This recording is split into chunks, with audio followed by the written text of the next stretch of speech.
Voter তালিকা থেকে নাম বাদ, শীতলকুচিতে পথ অবরোধ, হুঁশিয়ারি ভোট রক্ষা কমিটির। এসআইআরে বৈধ ভোটারদের নাম বাতিলের প্রতিবাদে ভোট রক্ষা কমিটির ডাকে কোচবিহার জেলার শীতলকুচি বাজারে পথ অবরোধ কর্মসূচি পালিত হয়। এই কর্মসূচিতে অংশ নেন এলাকার বহু মানুষ। অবরোধের জেরে কিছু সময়ের জন্য যান চলাচল ব্যাহত হয় এবং এলাকায় চাঞ্চল্যের সৃষ্টি হয়। উক্ত কর্মসূচিতে অতিথি হিসেবে উপস্থিত ছিলেন নিরপেক্ষ প্রতিবাদী মঞ্চের কেন্দ্রীয় সভাপতি মোহাম্মদ সাবির এবং কোচবিহার সদর মহকুমার সভাপতি খুরশিদ আলম। এছাড়াও উপস্থিত ছিলেন প্রফেসর আহারুল হক, টিপু সুলতান, টেটুল মিয়া, আবু সালেম, শাহানুর আলম, রায়হান এবং নিমপ্রমের সদস্য আব্দুর রহমান সহ অন্যান্য বিশিষ্ট ব্যক্তিবর্গ এবং আয়োজক কমিটির সদস্যরা। কর্মসূচিতে বক্তব্য রাখতে গিয়ে নিমপ্রমের কেন্দ্রীয় সভাপতি এমডি সাব্বির বলেন, যদি একজন বৈধ ভোটারের নামও কাটা যায় তবে তা শুধু অন্যায় নয়, বরং পশ্চিমবঙ্গ জুড়ে আন্দোলনের আগুন জ্বলে উঠবে। তিনি আরও জানান, খুব শীঘ্রই কোচবিহার সহ রাজ্যের বিভিন্ন জেলায় বৃহত্তর আন্দোলনে নামতে চলেছেন নিপ্রাম।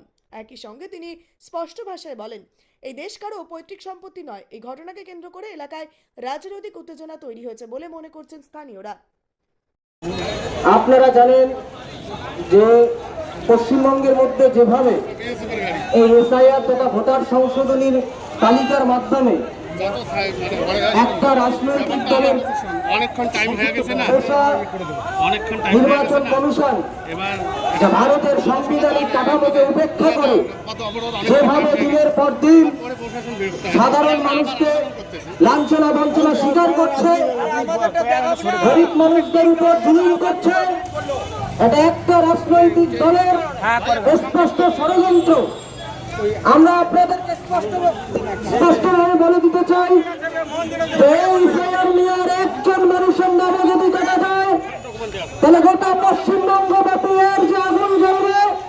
গতকাল আমাদের নেতৃত্বে মালদায় যেভাবে আন্দোলন হয়েছে, ঘন্টার পর ঘন্টা প্রশাসনিক আধিকারিকদের যেভাবে আমরা আটকে রেখে আন্দোলন চালিয়েছিলাম, এরপর আমি এই শীতলকুচির পবিত্র মাটি থেকে ঘোষণা দিচ্ছি যে এই আন্দোলনের আগুনের স্পৃহা গোটা পশ্চিমবঙ্গকে চালিয়ে খাক করে দেবে।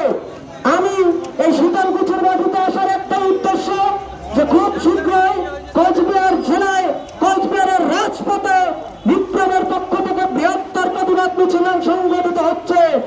এই মিছিল, এটা আমার অস্তিত্ব রক্ষার লড়াই।